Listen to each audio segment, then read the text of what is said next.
from me here in Estonia. Good afternoon, ladies and gentlemen, around the 3 Cs and beyond.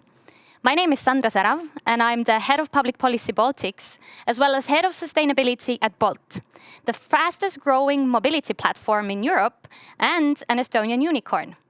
But here today, I slip into my very missed public sector shoes to welcome you to this online seminar called A Path Towards Smart Projects. My especially warm greetings go to Estonia, Latvia, Lithuania, Poland, Czech Republic, Austria, Hungary, Croatia, Bulgaria, and Romania. Warm greetings because you are the 12 initiator countries of the 3 Cs, but also warm greetings because winter is coming. Today is all about the follow-up to our recent presidential summit and shifting the focus on 3 things. First, our new interactive web portal that was created by Estonia, the last virtual summit's host, as well as my beloved home country. Estonia developed a platform that helps us map key infrastructure investment needs, and we will hear more about it today. Secondly, we focus on building smart connectivity. Did you know that only 17% of the priority projects under our initiative are in the digital sector? Why? And third, I would like to inspire you to invest and find investors by showcasing some practical case studies this afternoon. The 3 Cs initiative is designed to promote cooperation between 12 European nations, and today we focus on how to expand digital components across key infrastructure. Our region is facing a series of interconnected challenges, from boosting economic growth to finding competitiveness and going green or going digital. Today, we focus on how to best fund cross-border infrastructure projects and foster digitalization with the help of 3 Cs initiative. It is my role to guide you through our presentations and updates today, and to make sure you get your questions asked as well. We have 8 presentations and 3 Q&A sessions, and for the wrap-up, we have a very special virtual interview I look very much forward to myself with the government CIO of Estonia, Siim Sikkut. Stay tuned and follow us through the summit website 3cs.eu or check the recording afterwards. But now is the time to introduce you to our first presenter, Tiit Riisalo. By CV, Tiit is a runner, a sailor, a chemist, skilled in social psychology, and by the way, also the director of the President Office of the Republic of Estonia. Tiit has been a key player in organizing the virtual summit that took place on October 19th this year. And he has contributed a lot to the thinking behind the developments of the 3 Cs initiative over the past year. I believe the summit was a success very much thanks to Tiit. Tiit, could you give us more specific overview of the connectivity projects? Yep, thank you for this kind introduction. And hello from also my side to everybody who is watching us either in the morning or afternoon or evening, depending where you are on our beautiful planet. But yes, I think from the video clip just before we started here live, you saw that the Estonian leadership of the 3 Cs initiative and the presidential summit that was held last week in Tallinn hopefully delivered real results. And one of those results that I would like to concentrate, giving a sort of overall picture of our view, Estonian view on this, are the connectivity projects. So for the beginning, I would like you to imagine the whole universe of the infrastructure, energy and digital projects possible in Europe. And if we then kind of zoom in, so we all know that there is a large number of so-called EU projects which are financed from the EU funds and other vehicles. For example, TEN-T infrastructure projects and so on. So what now is relevant in the context of the 3 Cs initiative? is that we may say that part of these projects are the free seas projects. So as you see, there is an interlapping part of these two circles. So certainly some of free seas country projects, as all the members of the initiative are the EU member states, can also be funded by the EU resources. But still there is this rather big blue part, which we have to find other sources of financing. One possibility, of course, are our own state budgets and other similar vehicles. But in the framework of the Free Seas initiative, there was created another bubble or ring. But we think it's not just a bubble, but a real tool. And this is the Free Seas Investment Fund. So we hope that by creating this fund, which right now has already 9 members, we built a vehicle that helps to finance projects in the free seas areas. And it is also important to notice here that right now the contributors to this fund are the member states itself or their development banks. But the main idea after in the fund's development is to engage also private capital. And this is right now, as the fund is fully operational, the main target of the fund manager on the fundraising side. So, but also, as you see, we hope that on the scheme that the Free Seas Investment Fund will help to finance free seas projects, but it has also no in any way prohibited to participate in the EU projects as a co-financer, or in the projects already co-financed by the EU. But I hope that mainly it will be an additional tool. So to be a little bit more clear, let's look at some examples. So if we look at EU projects, for example, highway connection between several EU countries, as I mentioned, for example, in the TEN-T framework. So next example, bridge connecting 2 free seas member states. So this is something that might not be financed by the EU funds, but then the member states have to put their backs together and then finance this important interconnectivity project. So, third example, and now I already go to the area of the Free Seas Fund. So it is a Free Seas project, not getting a EU finance, but it can get the support from the Free Seas Investment Fund. And I'm happy to introduce that here we have the first real example. It's a railway operation company cargo unit operating in Free Seas area. And this is the first investment of the Free Seas Investment Fund, and the deal was just concluded by the end of last week. And currently, the pipeline of the Free Seas Investment Fund they're working on is around 80 projects.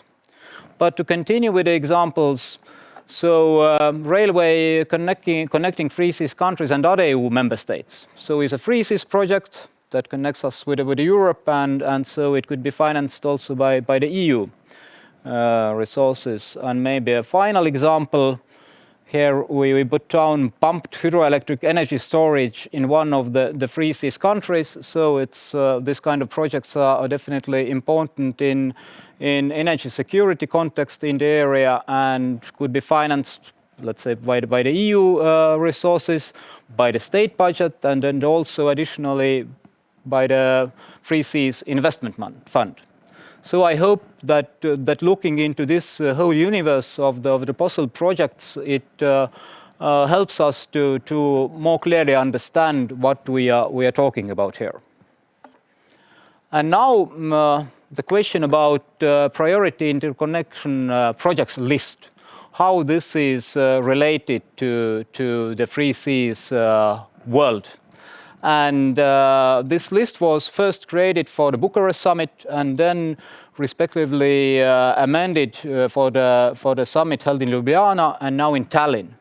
And then we hope that one of the deliverables of the Tallinn summit, as already mentioned, is that this list of projects is now an interactive tool accessible over the web. and it helps to promote 3C's interconnection projects. And of course, the question is that how projects end in this list. And the simple answer is that it is the decision of the member states if they find this concrete project big enough, ambitious enough, and relevant enough, then they can enter it into the 3C's priority interconnections projects list. Thank you. Thank you so much, Tiit. This was really inspiring and really thorough. How do you have time for all that next to all the running that you do? But actually, there are a few questions for you from our viewers, and I would like to ask two of them from you, if it's okay. So first, it's being asked, 3C's initiative progress reporting has been made digital and is now easy to access and update. What could be the future of this digital platform, in your opinion? For our idea to when we started to work with this project report, which I already explained existed, but I wanted to make it more interactive and more available to the member states, but also to the financing community of the rest of the world, because we know from the recent IMF report that actually the investment gap in infrastructure in the 3Cs area is a staggering amount of 1.3 trillion euros. So I think we have to do everything possible to promote this area as a safe place of long-term investment, which has a really good GDP growth. And this, I think, was our, or I don't think, but I'm sure it was our main sort of idea or aim to creating this list and making this publicly available. So we may say that for the first time in the history, this area markets itself in a positive way as an area of more than 110 million people. And we also know that there is available long-term financial resources from the rest of the world, from Asia, from the Gulf area, that are interested in investing in long-term stable projects which have the attention of respective governments also. Thank you. So this platform will help us make more smarter. Yes. And the second question, today we're focusing on 2 of the 5 main results of the summit, the 3C's project progress report and the vision for smart connectivity. Why do you think these results or outcomes are the most important? No, we touched already the project side and report side of it. Smart connectivity, to tell the story from the very beginning, when Estonia agreed to take the leadership of 3C's initiative, then of course the member states asked us that, you know, it's quite clear what we have to do in the transportation and energy sector, but the digital does not have such a clear focus. And you Estonians, you know this stuff. So please bring in your contribution to the digital side also. And then our working group had first brainstorming sessions, and we realized that there is no point in just speaking digital in itself.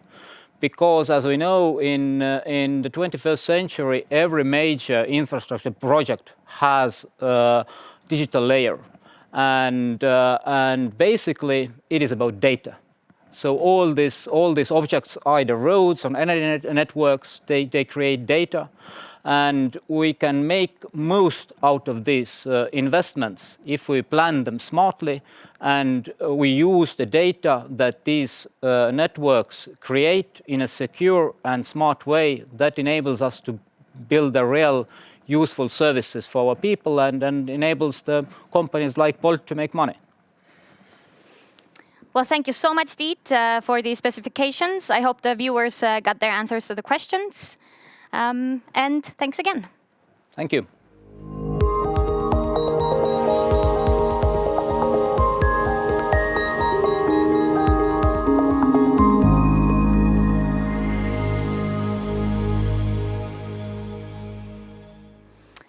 With this, I have the utmost pleasure to introduce the next speaker.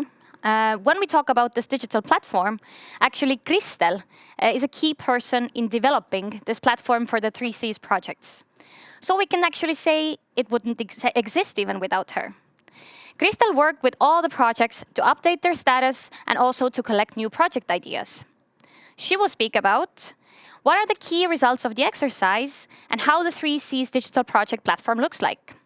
And by the way, just last Friday, we got the great news that the first project that was up on the digital platform has now been funded.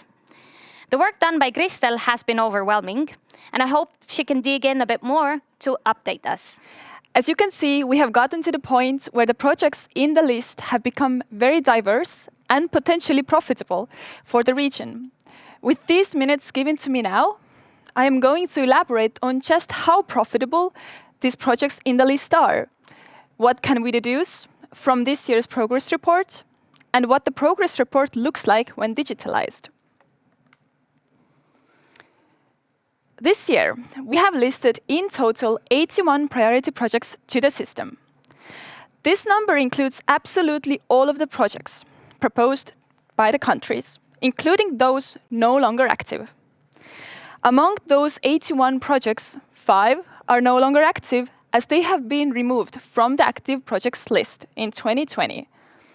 However, their 2018 and 2019 status reports can still be found in our web system, as the web system encompasses of absolutely all of the projects in the list in the region for the 3Cs initiative. Visit projects.3cs.eu to find out more. To give the projects in the region a wider reach and showcase the importance,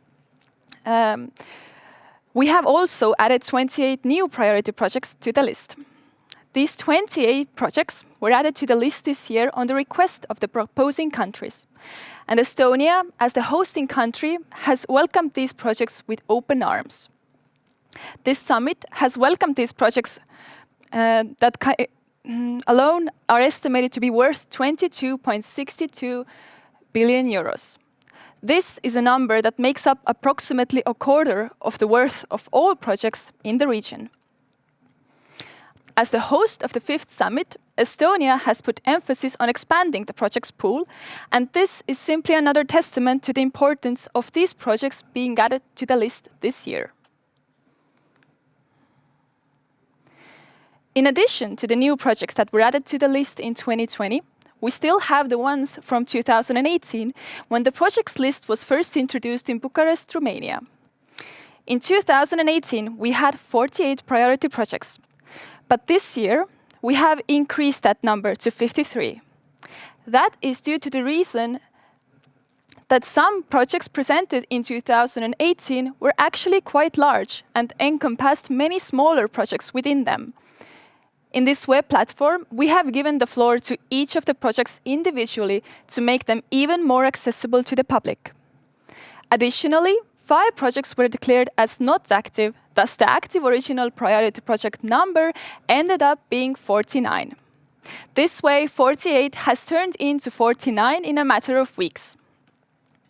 And now, I would also like to present this year's progress report that gives a comprehensive overview of the projects listed in the Interconnection priority projects list in 2020. The progress report has 77 projects listed in them. This number takes into account the 28 new projects that were in the list in 2020, but also the original active 49 projects, bringing the total to 77. According to the information provided by the countries, the 77 interconnection priority projects of the 3Cs region are estimated to be worth 85.49 billion, whereas the investment percentage per project is at 12% per average. This comes to show the active need for investments in the region, but also the possibilities that it has to offer for investments. As of now, most of the funding is planned to come from EU funds, national funding, or other funds. In some cases, also from the 3Cs Investment Fund.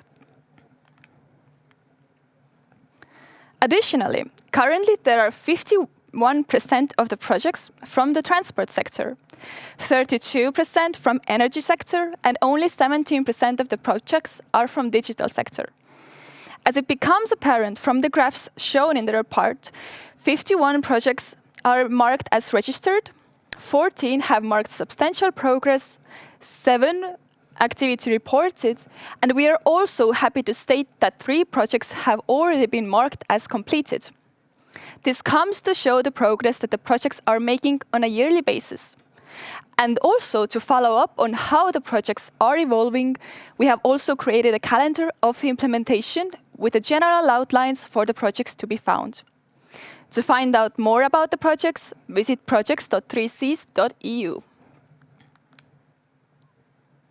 So, to sum up this year's progress report, it must be noted that there is a still grand investment need in the region. Also, for the first time when making the progress report, the projects have listed their approximate worth to be 82 billion euros. It is our hope that this information provided in the web system will bring attention to the region and create further opportunities for investments. This concludes the brief overview of this year's progress report of the 3Cs initiative. For more information on individual projects, visit projects.3cs.eu. And to find the progress report for 2020, visit projects.3cs.eu/reports. On behalf of the 3Cs Secretariat, thank you for your attention. Thank you so much, Kristel. That was super inspiring. But now, especially putting on my hat as the head of sustainability at Bolt, I am very pleased to introduce to you Peep Siitem.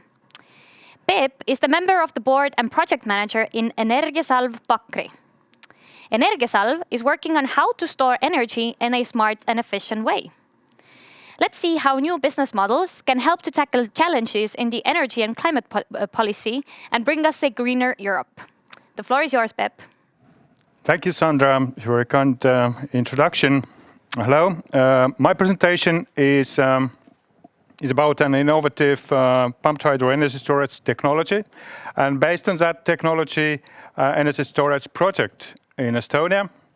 The project is Paldiski 500 megawatt underground pumped hydro energy storage plant with 6 gigawatt hours storage capacity per one cycle. My name is Peep Siitem, and I'm CEO of Energiasalv, who is a developer of this 600 million euro investment project. I was graduating as a civil engineer and I have my business track record in civil engineering, mining, manufacturing industry, and of course energy.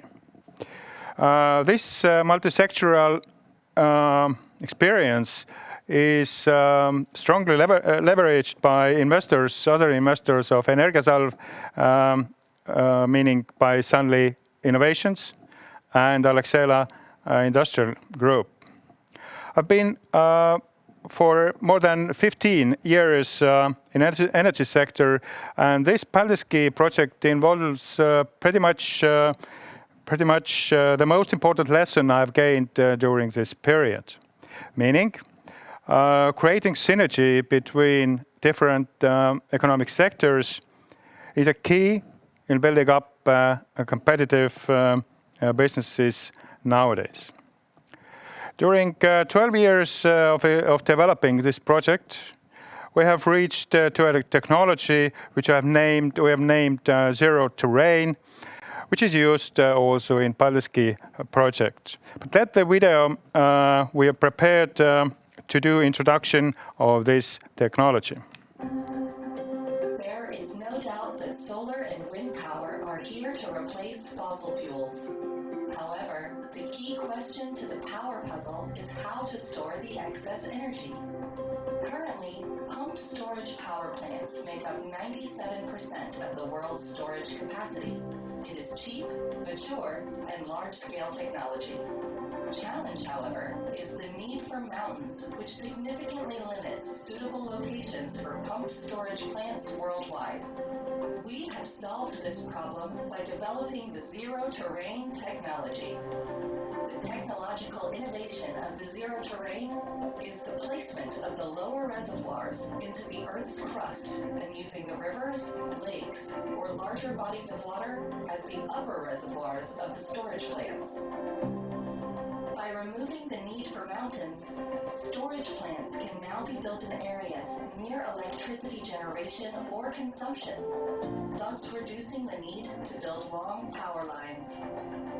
Zero terrain also creates a hybrid business model that remarkably improves financial viability for a pumped storage plant because of multiple revenue sources.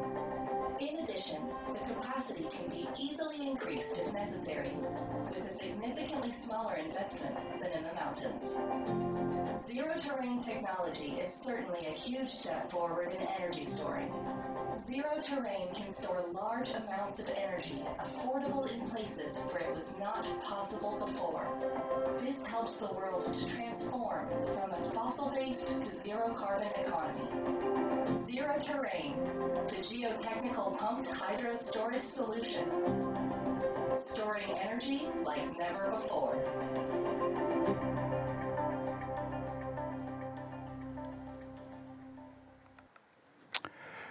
So, we need energy storage here in Nordic-Baltic region. We have the best performing power market in the world, the Nord Pool spot market, which trade energy in 14 countries with an annual electricity of 400 terawatt hours annually, just in day-ahead market and intraday market. What we didn't have was a competitive technological storage solution for areas with no mountains. And here zero-terrain technology entered the game. We simply connected mining and conventional pumped hydro technology, and the result is a large-scale, mature, affordable, and feasible energy storage project in Paldiski with a small environmental footprint and remarkable positive socio-economic benefit. In case of Paldiski, we placed the lower reservoirs into the crystalline bedrock at the depths of 600 meters and chose the Baltic Sea as our upper reservoir for the project. The Paldiski site was not selected not only because of suitable geology, but also because of huge industrial potential. The business rationale of the zero-terrain technology in case of Paldiski project is gaining multiple revenue on top of sales of energy, sales of high-quality aggregates to the road construction market, and this revenue covered almost the cost of lower reservoirs and serve the loan even during the construction process of the plant. I'm proud that despite difficult times some 10 years ago, we now enjoy a strong public support in regards of Paldiski project. This is because of significant contribution to employment during construction period and very high value-added jobs when the plant is operational. This is also because of increasing the energy security for the region, especially for the Baltic region, because of envisaged desynchronization process of the Baltic states from BRELL synchronous area in 2025. This is also because of reducing energy bills of other customers thanks to smaller transmission fees. And last but not least, reducing 16 million tons of CO2 by 2050. We've been working with this project already for 12 years, which is definitely a long time. Now this detailed spatial planning has been adopted and superficies license for offshore construction structures granted as well. Since last year, we have been working with significant European Commission financial contribution, extensive geological investigations, front-end engineering design, and relevant environmental impact assessment. We hope to reach financial close next year summer, start construction activities in 2022 and to put plant operational at the end of 2028. We believe there are a number of new services emerging on top of the existing ones for energy storage application in the coming years, such as capacity firming, risk containment, minimization, support to conventional generation, seasonal storage, when talking just about bulk energy storage services. Nevertheless, to be on a safe side, in case of Paldiski project, we have assumed just the day-ahead arbitrage and as a single source of storage revenues, and rather conservatively, the continuation of the trend line for a period of last 8 years in our business model. Those assumptions bring us to our strong belief that the expected 135 million euro equity investment pays back as an average infrastructure project in energy sector, even without remarkable subsidies. Yet, the biggest risk for the project is the common practice of subsidizing other similar storage projects by the public sector, or even promoting such projects by public sector.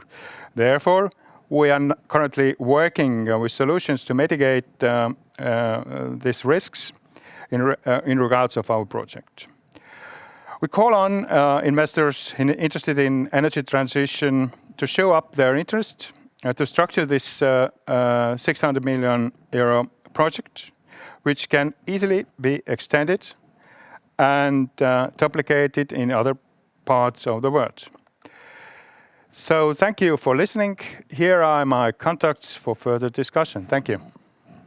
Thank you so much, Peep. And I personally cannot wait the day when we go away from fossil fuels. At the company where I work, we offer electric scooters, for instance. And very much the sustainability of the electric scooters depends on what kind of energy they use, right? And if we could store efficient green electricity and charge our scooters with them, we would have a much lower carbon footprint. Sure. But now it's time for our Q&A session. And a few questions have popped in for both Kristel and Peep. And I'll start with ladies first. Kristel, I think beyond me, also some other people realize that this 17% of digital projects seems like a very low number. So there's a question. How do you, Kristel, see it? Is it possible to make the number of digital and smart projects to grow? And how can we make it happen? Thank you for the question. The short answer would be, of course, there's room for improvement. Of course, there's always room also in digital sector. So 17% could easily be higher. But that consists of two aspects. On one hand, we could also already existing infrastructure, this should be amplified by digital sector. This means that our projects from the transport sector or energy sector could have possibly some aspects from the digital that could transfer them from one sector to another or keep them in both. And on the other hand, I'm sure there's more digital projects in the region that need highlighting and that could also be added to the list by the next year's summit. So to sum up, this actually everything that was just asked is also briefly introduced in this year's Smart Connectivity Vision Paper. So I suggest everybody have a look at it and you will find answers how the 17% could increase by next year's summit to something more. Thanks. And the vision paper is available on the 3cs.eu website? Yeah. Okay, thank you. A question here to Peep, and let me take time to pronounce this correctly. Estonian pumped hydro energy storage facility has been recognized as the 3Cs initiative priority project for quite some time now. And the question is, how do you assess, has the initiative brought more visibility to your own project, and how has the progress been?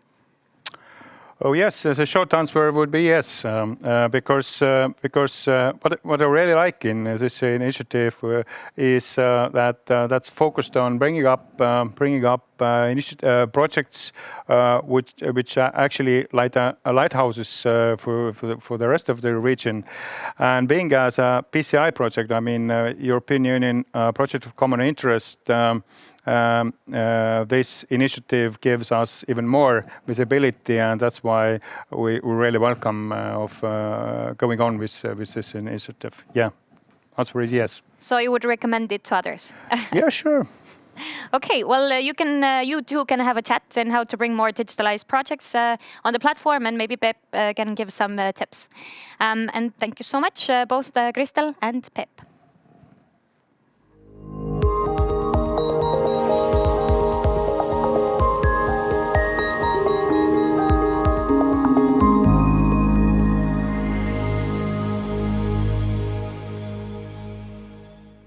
And the excitement continues. Our next presenter today is Üllar Jaaksoo. Üllar has a lot of titles. He's the CEO and founder of Digital Nation, and he's passionate about digital transformation, innovation, and security. All of the important hype words. Üllar was actually also moderating the Smart Connectivity panel during the Virtual Leaders Summit on October 19th. So he's more than knowledgeable on this topic. And thus, he's also the best person to introduce the Smart Connectivity concept and to present some key moments from the discussion we had, and to illustrate the idea of smart connectivity with smart ideas and project examples. Üllar, it is my utmost pleasure to have you here, and please, the floor is yours. Hello. Thank you for having me here. And this short video was a perfect introduction to this small summary I'm going to give you about the smart connectivity. The reason to stand here is because I have a dream. I have a dream these two words will become a daily practice of the enterprise managers, political strategy makers, and all participants of the digital transformation. On the October 19, just a week ago, on the 3Cs Virtual Summit and Web Forum, we introduced as our contribution from Estonia a smart connectivity vision paper. It has most of its content based on our current already known technological curves, EU framework, and technologies what we are actually already talking about in our boardrooms. But what is different here is the holistic approach to the borderless vision. Vision about smart connectivity is nothing less and nothing more than to make our investments in energy and transport future-proof. Those two words, what does it mean? For me, it means, first of all, to be ready to host all new innovations. Innovations not only technological, but also in the value chain, in the business models, and in the customer service flows. We will see many changes now, especially after the post-COVID period, but also the R&D investments made in the last decades for the multiple technologies like machine learning, artificial intelligence, energy-wise, those all are going to speed it up. Smart connectivity is a model that connects our current 3C initiative key infrastructure ambitions in the field of energy, digital networks and transport with our long-term sustainable targets, smart mobility, smart energy and smart enablers. And all that will bring us together to the need to have data exchange and smart planning, digital planning and data exchange. This is the core and heart for the making it to happen.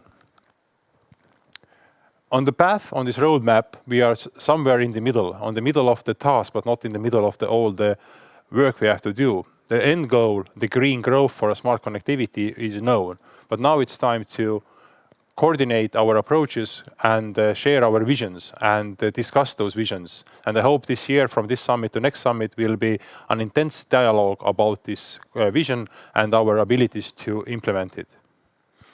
Strategy is all about coordination. We should create a cycle of innovation and investment, positioning these 3Cs countries as leaders in the global digital and green economy. We have advantage, and we need leaders. We're looking for leaders to take the hard work of bringing others forward.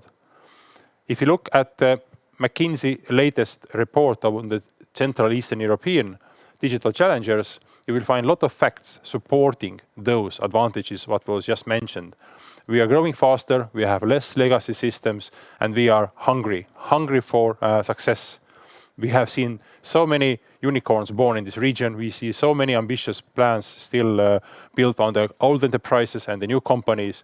And this report has a large scale of facts to support this position.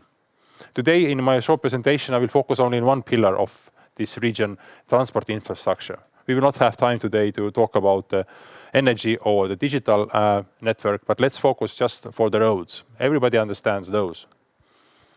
Road is something very different for every person. For me, the road is something like in this picture. Sometimes it's beautiful, but at the same time it's hard to walk. It's cold, it's no signs, it's fog around you, but we need to have a way to go forward.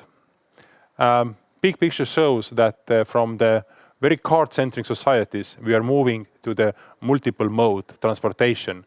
That if the in average person used to use 1.2, 1.4 modes of transportation per week, it's moving fastly and to the level of 4 to 6 different models.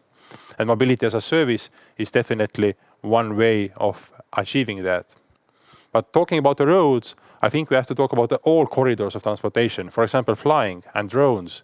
Something what was just a toy for the young engineers in the backyards is now a daily discussion at the investment makings. Whether you need to use drones for monitoring, delivery, maintenance, safety, or optimization of the business processes. But definitely in our region, economy of scale is the most important key word here to make sure that those R&D investments could be used on more countries than one, because none of our countries is large enough to build solid R&D funds. Driving. The boring work of the history has become the cloud of the buzzwords and keywords. Just let's mention a few of those. My favorite of those is electric vehicle charging roaming. We have seen in the few European Union countries already that the clearing centers are built for roaming the charging services. But in our region, 3Cs region, we have still a lot to do to make sure that the one driver with the electric vehicle can drive from the Baltic Sea to Adriatic Sea or Black Sea, charging with the same app in all countries at all stations. I already mentioned mobility as a service. I would also mention the fuel mix supply, autonomous cars, definitely e-custom and cross-border digital information change, but also the pedestrian roads, what are already also used for the multimodal transportation or for the last mile deliveries. Last mile deliveries, I think, is one of the most crucial field to invest and to look at closely, because the online purchases and online deliveries are becoming more popular and popular, and the road utilization is not very balanced. We have empty nights and we have busy days. But if we're going to build autonomous vehicles, automated delivery processes with the robots, open marketplace for sharing the courier business and transportation modes, we can actually build much more efficient delivery of the last mile goods without actually spending too much money on the new construction of the roads. And all roads should be included, water, air, pedestrian. We should have a holistic approach on that, very innovation enabling approach. Even the sea cannot be left out, as we are called 3Cs region, but the digital layer on our seas is quite tiny at the moment. There are few examples of a smart port implementations already, but the ports are not only the meaning of changing the goods, but it's also strategic safety. We must be ready to protect ourselves in any situation, and the ports are very important for that. But also the autonomous boats. How many of our ports are already ready to host those, to open data systems, to navigate those boats? This is a very interesting field where to look at as well. And I encourage more young people, entrepreneurs, and also the old enterprises to put money into it. My personal dream is that smart connectivity vision will be adopted so widely that it will become a daily tool to make a rating of the investment projects. Once the energy company or the transport company or the digital company is going to build a business plan for the new investment, they will also read once again carefully the smart connectivity vision paper and make a assessment, make a valuation, make a rating. What is the level of the smart connectivity rating of that investment project? Is it actually future-proof? Is it actually enabling those enablers what we need to have, make the cross-border effect? To create a rating system for project to make sure that the evaluation based on the smart connectivity is easy to make, and also to enable political and business leaders to monitor strategic decision in the framework of smart connectivity vision.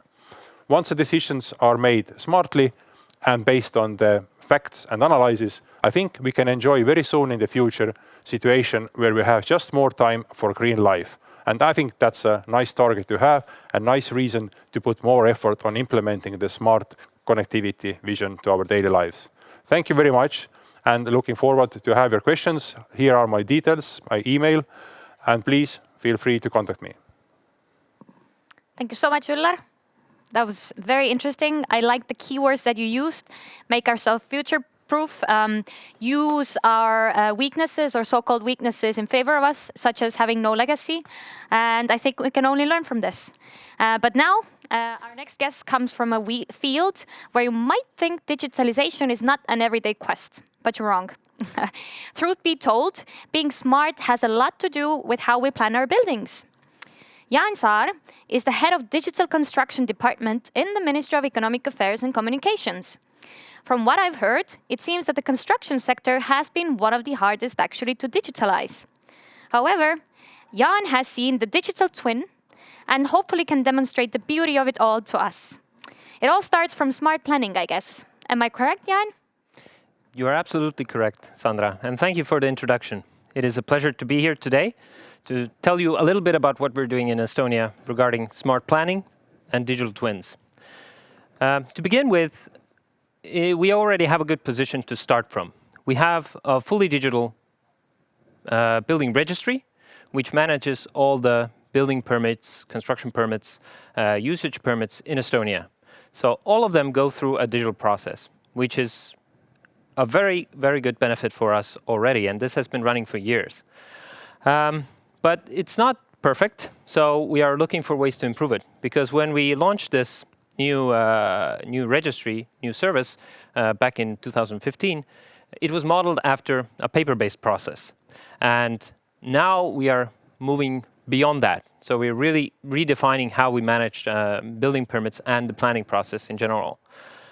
And it's all about really integrating data and services. So we are looking for ways that we can take all the information about the built environment and bring it together to create a holistic picture of what are the limitations and what you need to take into account when you make changes within the built environment.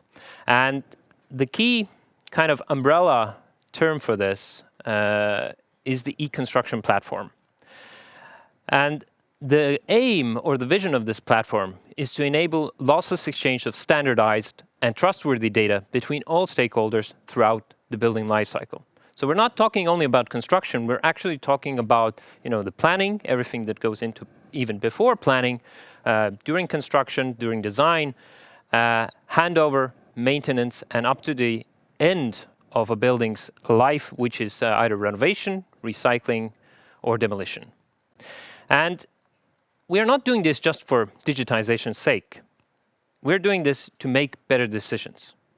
By bringing together the data, we are able to make more thought out, more clear, and more transparent decisions regarding our environment. And the environment is, it's something shared by everyone. So it's important to make these processes, these steps that we take in changing our built environment very, very transparent, because it has an effect on all of us. And to illustrate what this e-construction platform is, I have a small graphic here. And the classical setup is that you have databases, registries at the bottom, you have services, and then you have a user interface.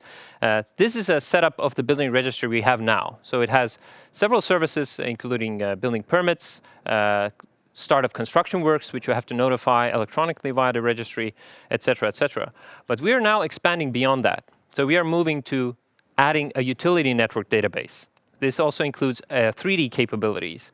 We're bringing building information models into the process. Now, this is if you haven't heard about this, building information models are a 3D model, an information-rich model of a building or construction.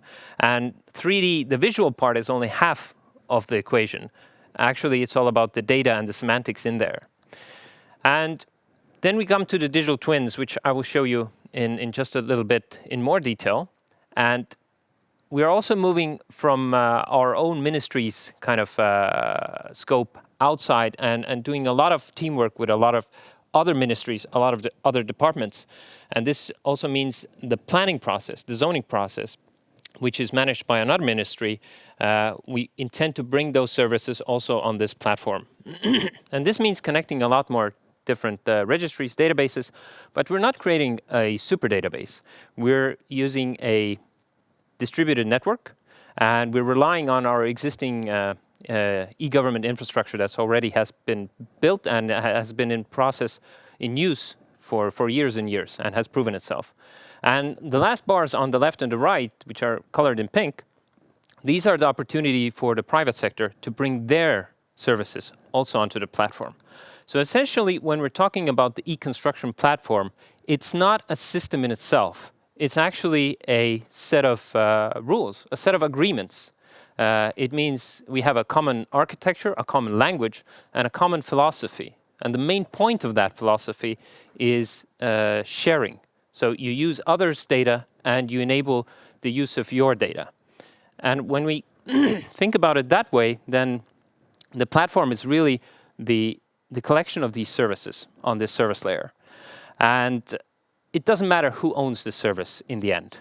It matters that it's accessible, it is reusable by other services, and easy to use for users. So now onto the digital twin. So if you look up Wikipedia, digital twin says it's a digital replica of a living or non-living physical entity. It's kind of a digital mirror, but actually it goes beyond that. It's to have a true digital twin, you need to have real-time data and feedback. So you can have this between what is called the physical and the digital, the cyber-physical kind of interaction going on. We are just starting on our journey. We are creating kind of the first dynamic version of Digital Estonia in 3D. And I have a few pictures here to illustrate. This is a development that is going on right now. And you should never underestimate the value of visualization. So of course, digital twins are all about data. And data is at the heart and core of everything. But as long as people are in the process of planning, we also need to visualize all of this data. And this is where 3D data really comes to our aid, because we are stereoscopic creatures. We see in 3D, and why not use all of this capability we have to process information also in 3D. And here you can see a few examples how we're not only talking about the buildings there, the geography, we also have here already integrated underground networks. So you can see what kind of influence, what kind of restrictions you have. You can see where geology surveys have been done. And all of this information is just at the click of, just a click away. So, and you can overlay different kinds of information on that. And we've connected different databases from the land board, from the road department, and we've created a lot of new 3D data sets. And you can do, basic measurements. You can even download parts of this model and use them in your design software. And it's also possible to go into a lot more detail. So this is a snapshot of the 3D Tallinn Old Town, which was created in much more detail. The rest of Estonia, of course, is not in such a detail yet, but we're creating the framework, the foundation to actually enable this throughout Estonia. And for vegetation, it's really hard to model trees and bushes, so we use point clouds to do this. And everything you see here is running in a browser. And we hope to have this in the public early next year. And another point to show you how these kind of digital twins help in the planning process, to create a smarter planning process, is we can visualize very interesting data on it. Here, for example, you see the no-fly zones around Tallinn Airport. And although we don't have very much high-rises, skyscrapers, if we're talking about, for example, wind farms, then this has a severe impact on where you can build firm wind farms and where you can't do that. So all of that is in the works, and we're looking to utilize that. And when digital twins on a larger scale, on a national scale, city scale come into play, we also can use them to analyze specific construction projects, specific buildings. And for this, we are implementing BIM-based permit checks, automated checks into the building registry, which allows us to see whether or not a building meets requirements or not. And we actually have a nice video of that, but we're a little short on time, so I'm not going to go through that video today.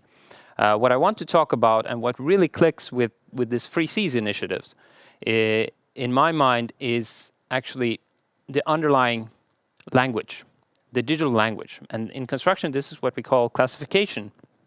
And to enable the exchange of this data, we need to start speaking the same language. And we started a project already in 2018, and where we have ended up now is a collaboration between different countries to enable cross-border data sharing using a very modern classification system, which covers the whole building life cycle.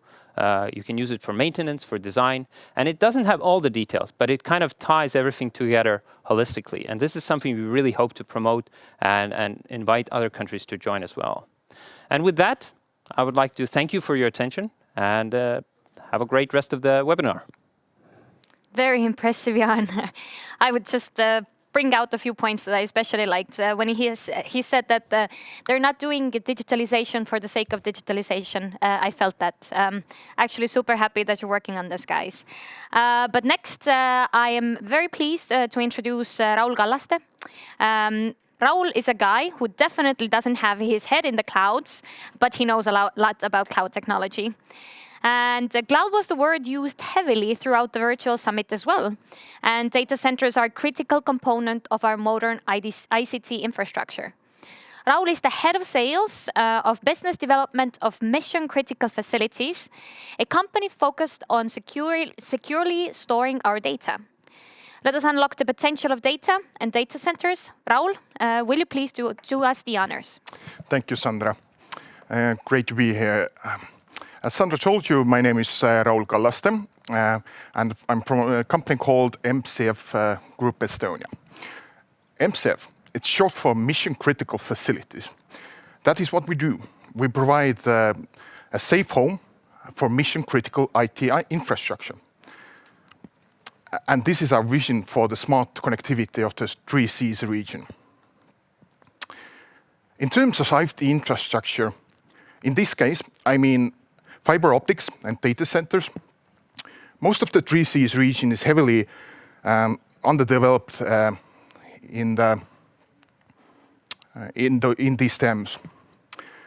As the COVID pandemic is showing us, staying connected means much more than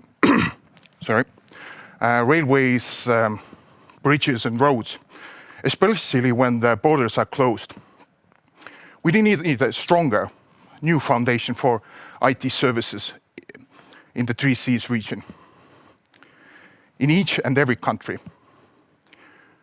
We need to stop lagging behind in terms of infrastructure, staying connected, staying safe in 2020 means connectivity. It means the internet. It means the cloud. The cloud services marketplace promoted by the European Commission is a perfect opportunity to build a new foundation for sustainable data and smart connectivity.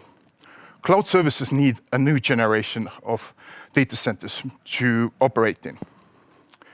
Gone are the days when we could just make do what we had. We have to make better. We have to be better connected. MCF will build new, high quality and green data centers for a new age. These data centers are needed all over the 3 Seas region because cloud services need a backbone of decentralized data centers, now even more than ever.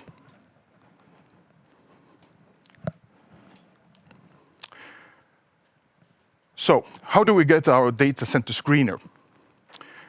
These are the 2 main actions that we can take to lessen our carbon footprint. Firstly, there's a term called PUE, Power Usage Effectiveness, which describes how efficiently data centers use electricity. For example, if servers use 10 kilowatts of power for doing their computations, average data center uses additional 5.9 kilowatts for other needs, mostly to cool the servers. The problem is that the average PUE has been flat for the past 7 years. Technology is developing rapidly, but we're still as wasteful as we were 7 years ago. MCF data center designs gives us 1.19 PUE, which means about 25% savings in cost on average. And we're working on a very innovative solution to lower that number to 1.01. These design decisions allow us to provide a green and cost-efficient solution to our customers, both in public and private sectors. Secondly, in addition to driving down our PUE, all MCF customers will have access to green and renewable energy at competitive rates. The scale of our build-out lets us transfer the savings to our customers, making our region more competitive and attractive. This is the first of green and innovative data centers in the region, currently under construction here in Estonia. This is only the first stage of 3. All in all, 100 million euros will be invested. And that's in Estonia, which is a small market of 1.3 million people. Imagine what the investment could be for the entire 3 Seas region. And imagine what it could be for your country.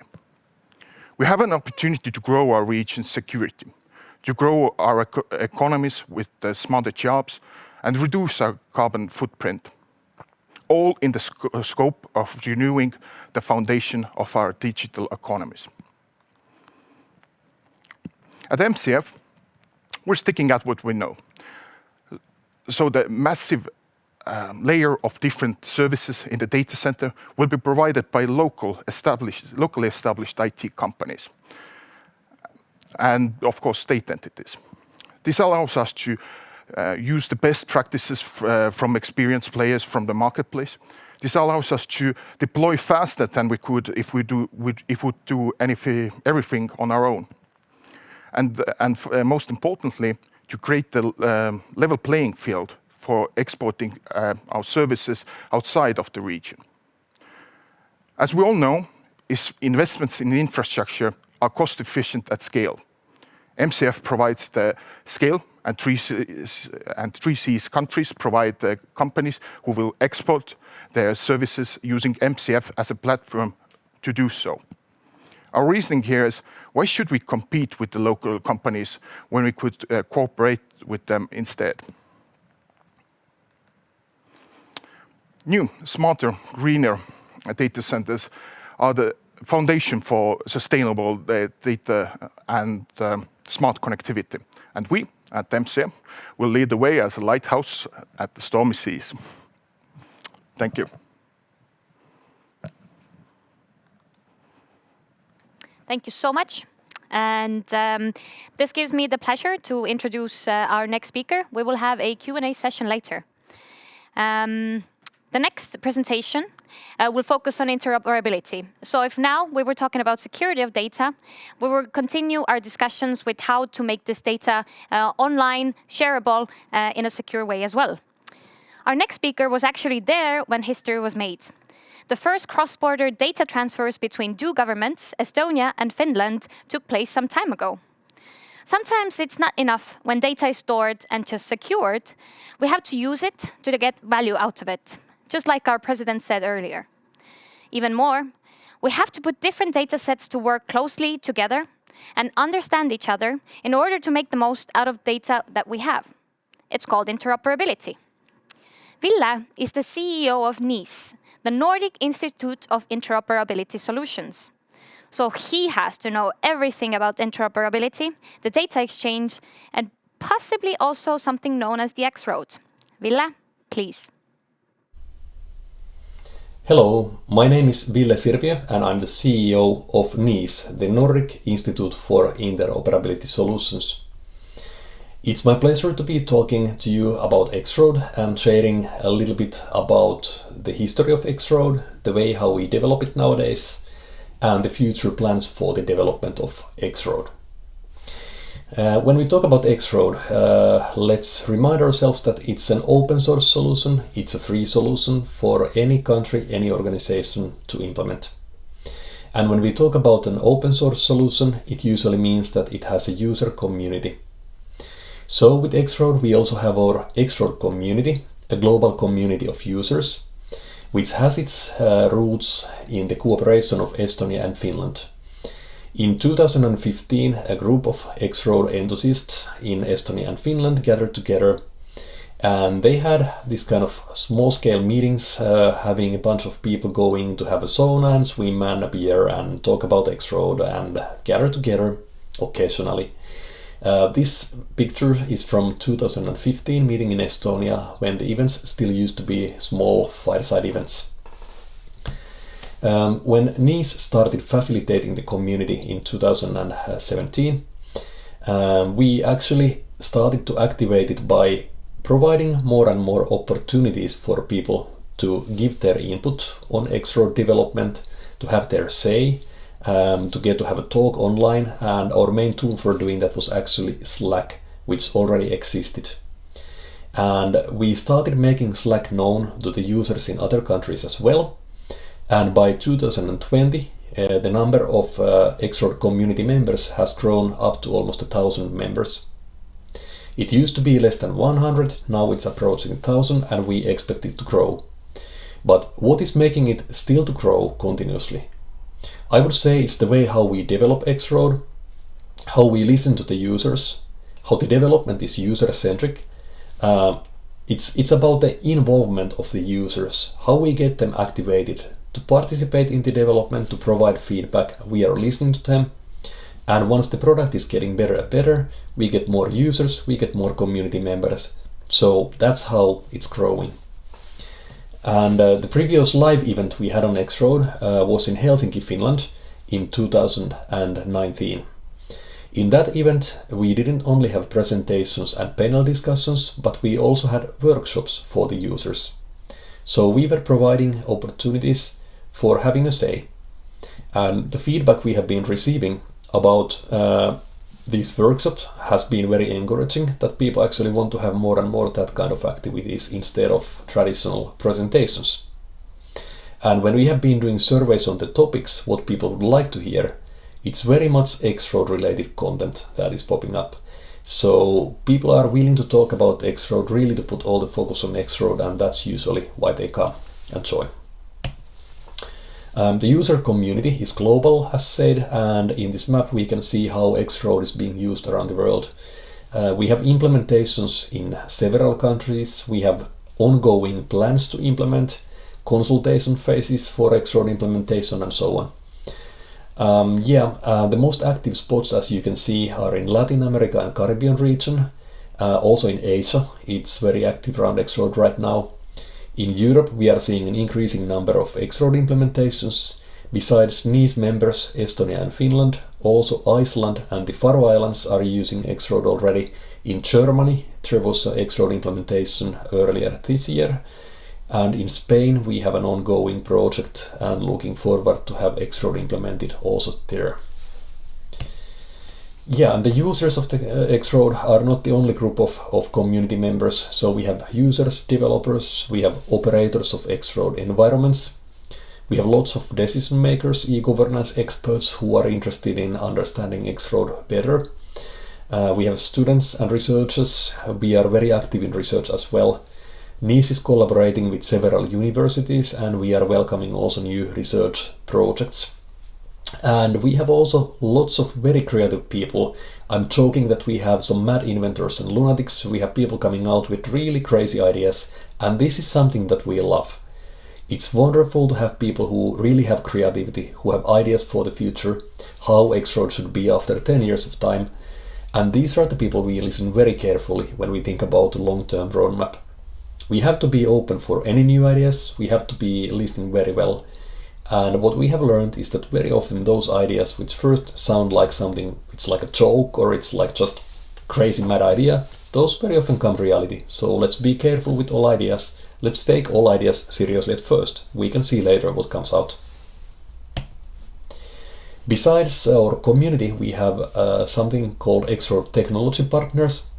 So we have a program for companies who are providing commercial services for implementation of X-Road. And this is really important for countries and organizations willing to implement their own X-Road environment. Besides the implementation, these companies also can provide support for operations of the environments and for developing new services and connecting services with the X-Road environments. And here at NIS, we are taking care of the core development of X-Road. We are a non-profit association, and we have our roots in the start of cooperation between Estonia and Finland in 2013. Finland and Estonia started collaboration on X-Road that early, but in 2014 the actual ramping up of joint development was started. In 2015 Finland started to develop X-Road together with Estonia, but still in separate teams. So it was one team developing X-Road in Finland, one in Estonia. And as you can imagine, aligning the development in that way is not very easy. So that's why NIS was established, to coordinate the joint development and actually to also gain more benefit of a joint development, getting more for the same money, more value for the members of NIS. We started in 2017, and in 2018 we took over the actual software development activities. In 2018 it was also when Iceland became a partner of NIS, and in 2019 the Faroe Islands became a partner of NIS. Now we are in the process of negotiating with Iceland about the full membership at NIS, and we look forward for it to happen in the nearest future. As an organization, we have our general meeting like any association has, and the general meeting is approving our strategy, budget, action plans. So then we have advisory group, which is relying information between operative level and the general meeting, and the management board and CEO with my team, so responsible for the actual day-to-day management of the institute. Then we have, last but not least, the X-Road working group, which is a technical working group working on the actual development activities. And it involves more different stakeholders. It's having the X-Road operators involved besides the representatives of the countries. It's inviting different experts to give their views and opinions on different development activities and so on. It's a group which is led by our Chief Technology Officer, Petteri Kivimäki. When we look into the development roadmap, we are building now the new X-Road 7 unicorn, which we call the next generation X-Road. It's aimed to be a modular X-Road solution so that it allows for more customization. Countries who are willing to implement certain elements of X-Road can do it, and certain elements they do not need could be left out. So we aim to make it a more modular product in the future. We aim to make it very user-friendly, easy to use. We aim to make it also cloud-native and secure, as it has always been. That's one of the core elements of X-Road, to provide secure data exchange. We also aim to make it the most sustainable data exchange solution in the world. This is related to the nature of X-Road. It's an ecosystem. It has lots of different servers as access points. Each server is a physical device in the end, and physical devices, as we know, are consuming electricity. So we want to assess X-Road when it comes to its sustainability, find out how we can enhance it a little bit, make it better to consume less electricity, in example, to require less hardware components, which also have sustainability effects, and to find all the possible ways of making the most sustainable data exchange solution in the world. We will also release some information about how we make it, and all the results will be interesting also for other organizations who are working in the same area. And we can say that X-Road is already thriving as the leading data exchange solution. If we look around the world, what different governments have been implementing, it's not very many solutions available actually. So X-Road is one of the leading solutions for that. We aim to find new member countries in Europe, in the Nordic countries, and we hope for more countries to join the common development.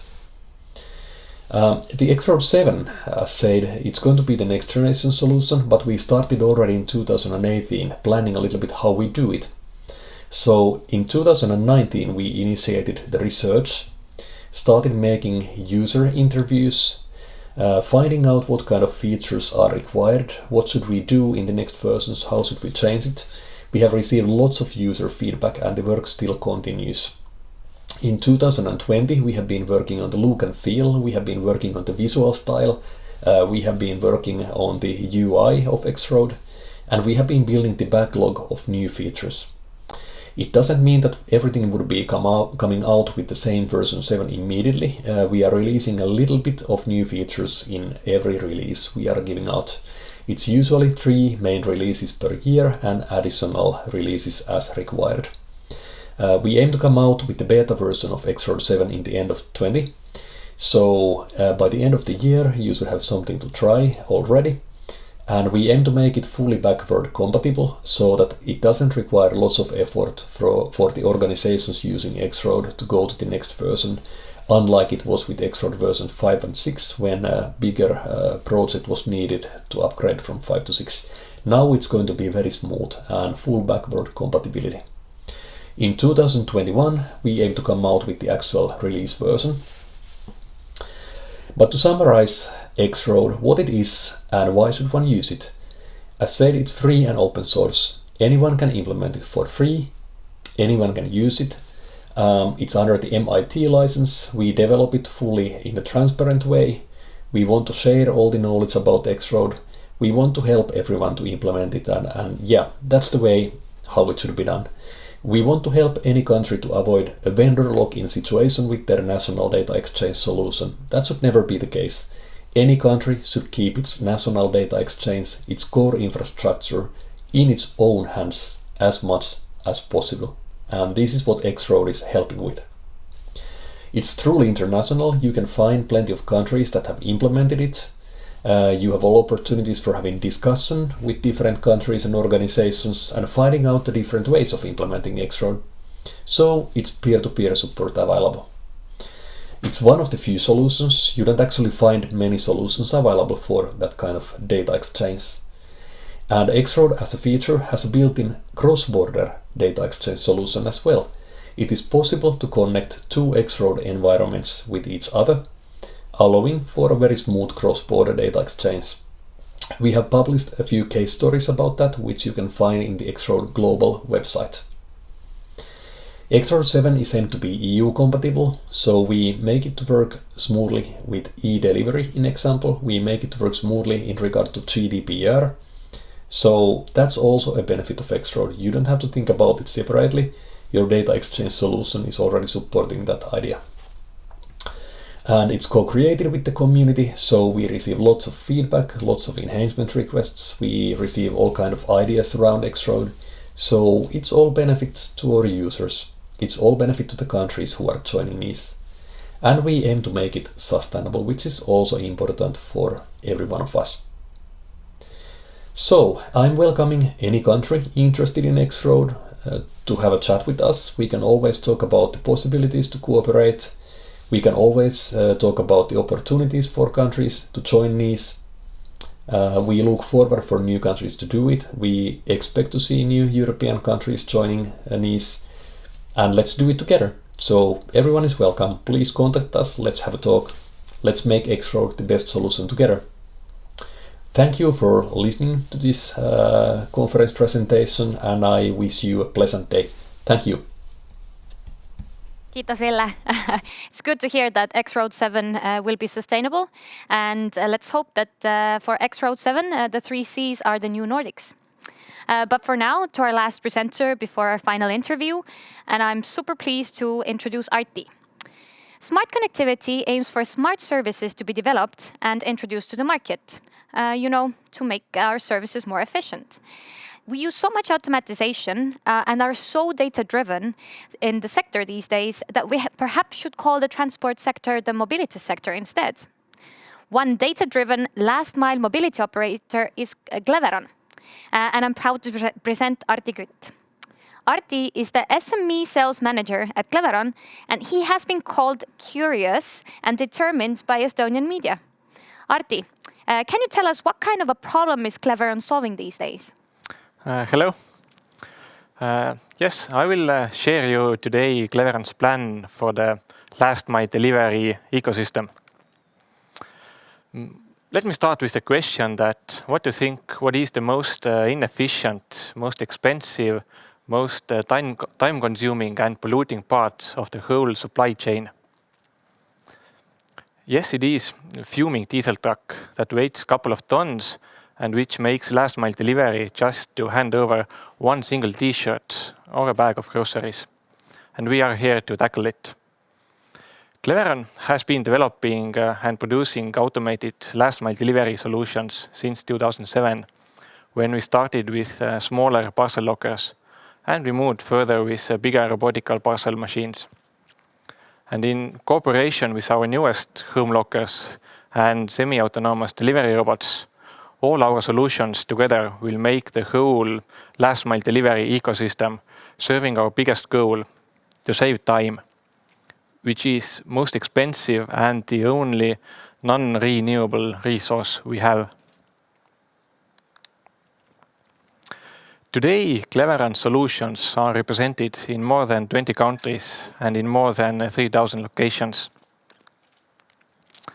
The journey began in 2007 when we developed SmartPost parcels lockers network in Estonia. Further on, we built lockers to Finland, Spain, Hungary, etc.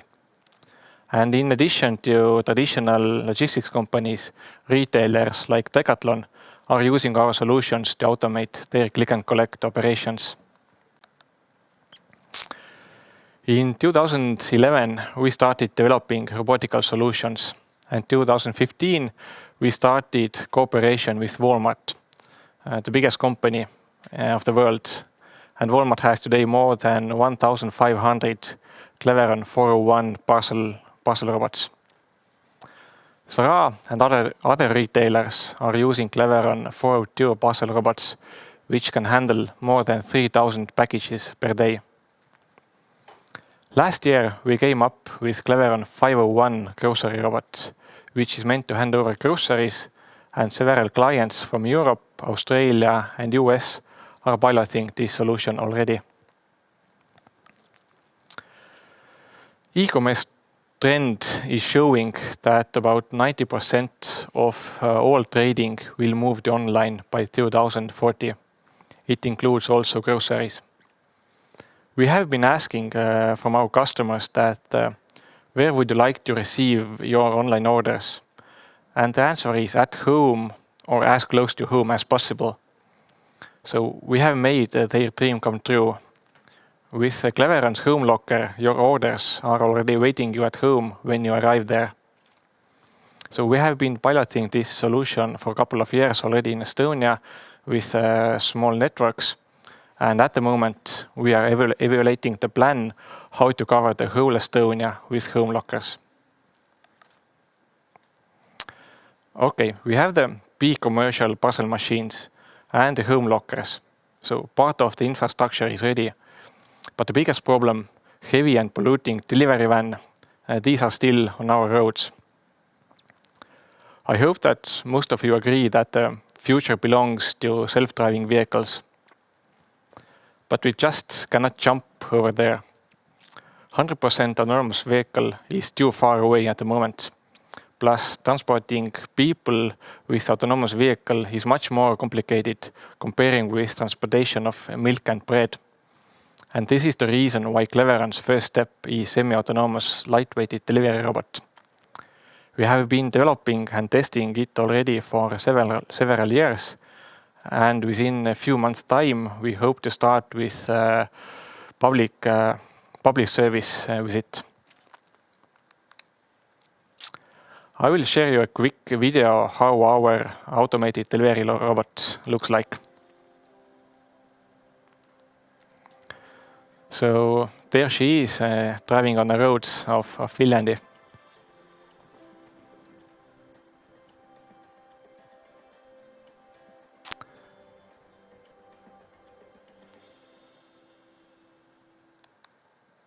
And as you see from the video, that our car is like a platform where you can build different modules or bodies on it, depending on different goods or the final purpose.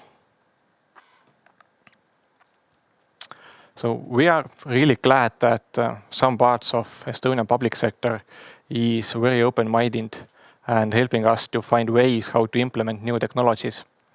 For example, our robot vehicle has already official registration documents and plate number, as you saw from the video. But we as a society, we have just made first the tiny steps to enable players like Cleveron to run the first automated vehicles on our streets. The biggest challenges are still ahead. We can't write the new legislative framework in our office rooms. We need to practice, practice and practice to get as many kilometers as possible. So because of it, the governments, public offices and companies who are interested to automate parcel deliveries, I will call you up for cooperation. Contact us and let's build together the better future. Thank you. Thank you, Arti. That was amazing. I hope people from our 3Cs region from the 12 countries actually heard this shout out you did and will contact you. So we're done with the presentations, but we're still going to have a Q&A session. So my sincere gratitude to all of the 5 presenters for your inspiring talks and showcases. It has been really amazing. We have seen 5 different project examples that fit to different stages of digitalization, cross-border interoperability, or speaking the same language, as Jan said. And just to give a bit of an overview of what we discussed today was Energiasalv, as an established 3Cs project aiming to develop a smart energy storage facility.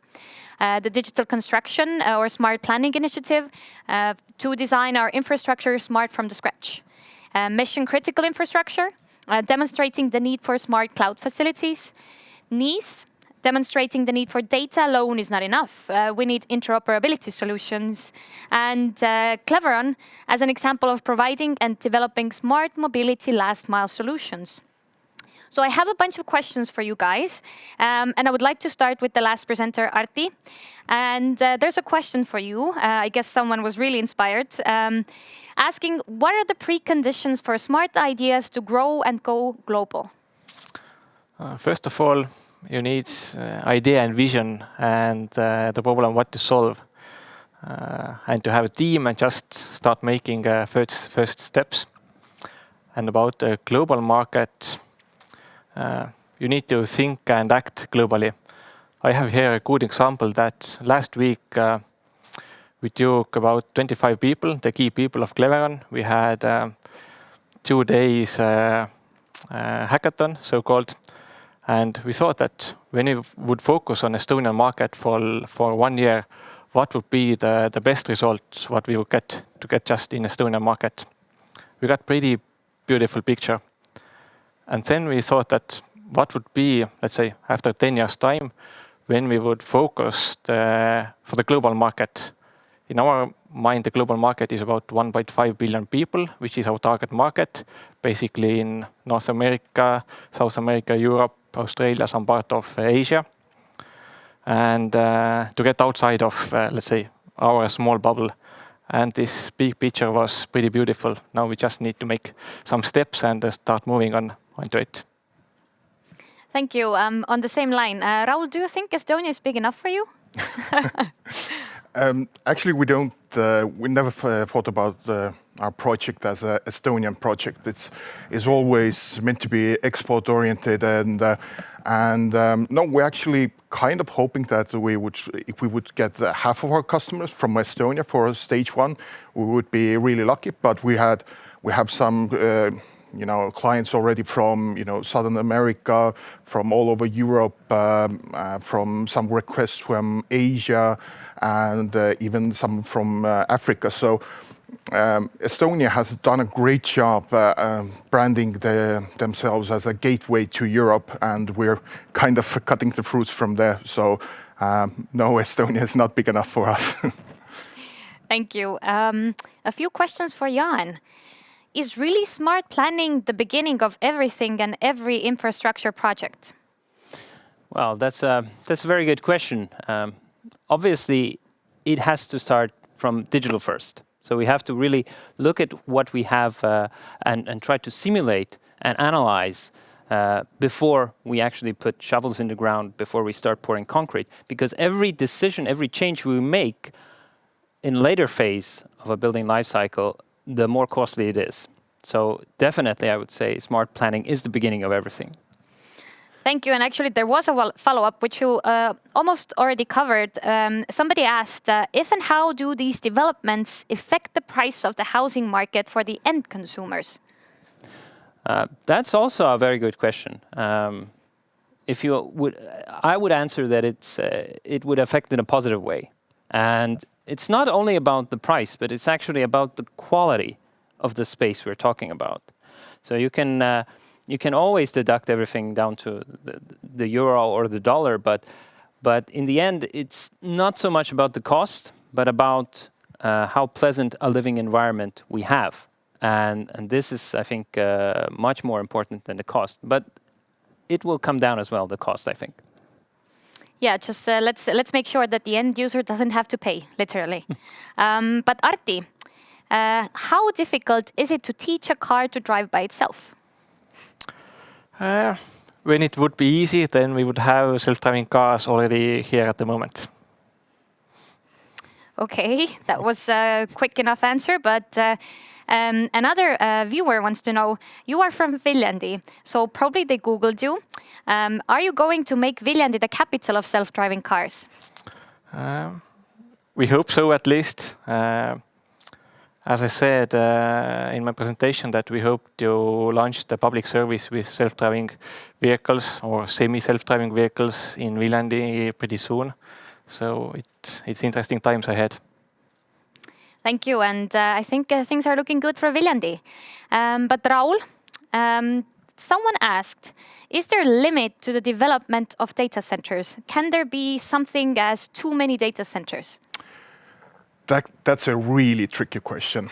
The thing is, right now what we're seeing with the development of 5G and the boost coming from Asia in online gaming and every kind of measurable services going online, the volumes of data are growing so immensely that we're always dragging behind. We've been dragging behind for the past 20, 30 years in regards to the number of data centers that we need. But there might be a change coming in regards to the type of data centers that we have. There's been a lot of talk and discussion about these edge data centers, which are smaller and more close to your home. So but until the laws of physics don't change, we still need data centers to house the servers. But the type of data centers might change in the coming days. But it's quite reasonable to think that large data centers will still be here for our lifetime, because it's just the economy of scales and building out. It makes sense to build bigger data centers. Thank you for explaining it so briefly yet thoroughly. And one last question, Jan. Can you explain more about the automated checks you plan to implement for building permits? Will this be done only by machines, or will you be involved? Well, I don't expect to be personally involved in all the building permits, but the question is valid. I mean, if we're talking about automating the checks and giving the grunt work to machines, whether or not people will be in the equation. And I think we have a little bit of time. I can show the video that I didn't manage to show during my presentation. So if we can run that video, I can talk while that is running. So the idea is that we want to take the kind of technical and the tedious and the laborious tasks involved with building permit checks and hand those over to machines. So people will always be in the process. And what you see on the screen here now is a video of the proof of concept we developed, and we are now implementing this in the building registry. So we intend to use semantically rich, data-rich 3D models to first of all visualize on a level that hasn't been done before, currently the building registry doesn't use BIM models. It's not possible to submit a building application using such a 3D model, but we are now extending the functionality of the building registry, and we're adding this function. So all the people involved can use this model that is already being used in design, in construction, a little less in maintenance, but it's a clear message from the sector that we are using these technologies. Why shouldn't the government use them? And now we are implementing. And we tested 7 different, or was it even 9 different checks that we could automate. For example, the planning requirements, the building height, whether it meets the size of the allowed space within the perimeter of the ground, whether, for example, the doors meet requirements of width. There's also a check about how long the exit routes for the fire exits are, whether they meet requirements or not.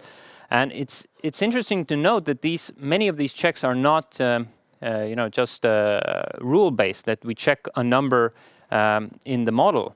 It's actually algorithmic. So we have this kind of what we call small krat, or little AI guy, going through the model and measuring and checking everything. For example, in the video, you will see that there is a check for this length of exit routes. So you can see it's colored red in areas where the length is too long. It's more than 30 meters a person has to go when you have to make a really quick exit. And these kind of checks are quite smart. And we hope to implement as many as we can in the first round, but this is just the beginning. But the final push of the button, whether to approve it or not, whether it meets the requirements of the municipality, that will be left up to humans. And I think that will always be left up to humans. But machines will help us to do it faster and better. Thank you so much. So when I'm going to buy my next house or apartment, I'm going to turn to you before I make the final decision. But thank you all, Arti, Raul, and Jan. I was having my time of my life chairing this discussion with you. Thanks. Thank you. Thank you.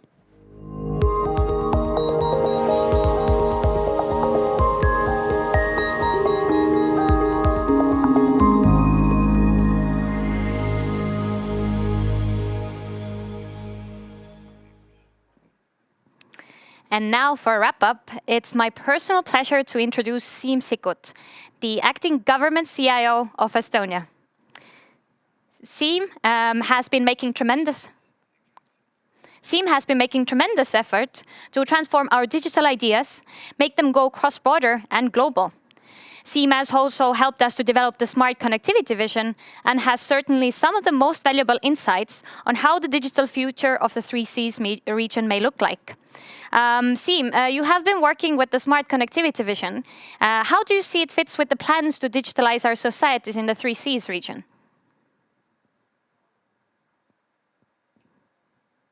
Well, these days, digital is everywhere. I mean, wherever you look, whatever fields you encounter.